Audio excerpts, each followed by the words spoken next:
We have an update to a 10 on your side investigation into Portsmouth Child Protective Services. We found a big backlog of cases that violated state standards, and it has happened in other Hampton Road cities. 10 on your side's Jason Marks continues his investigation with how one city turned things around. Jason? Nicole, it was just 2 years ago. Virginia Beach Child Protective Services was a mess. High caseloads and overworked staff.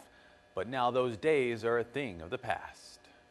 I think that we've come a long way. 2 years ago, Danette Smith took over as director of Virginia Beach Human Services. At the time, her Child Protective Services workers had very high caseloads, similar to Portsmouth. At that point, she revamped the way her staff works. Less than a year later, case numbers were back to normal.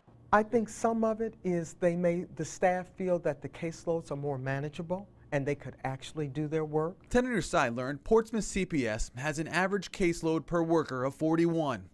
Compare that to 8 cases in Virginia Beach. I think, one of the concerns is that we want to make sure that all the children on that particular worker's caseload is being seen, that the supervisor and the worker are teaming together to make sure that that child and family are receiving the necessary services. Smith came up with a plan.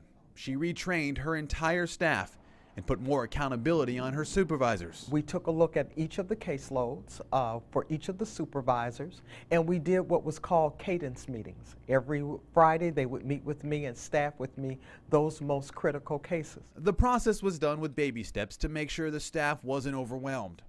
Her workers now rotate who gets the new cases to make sure they're spread evenly around.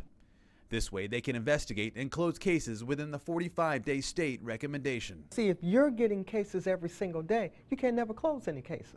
She also has her staff asking one question, which she believes brings better results. What would be good for your family? If it was your family in this predicament, how would you want your relative to be treated? When people hear you ask that question, it's like, you're right, it's different.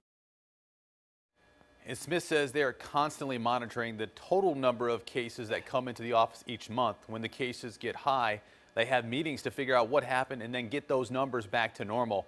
She told me that her staff has come a long way, but she says there's a lot more work that needs to be done. Jason Marks, 10 on your side.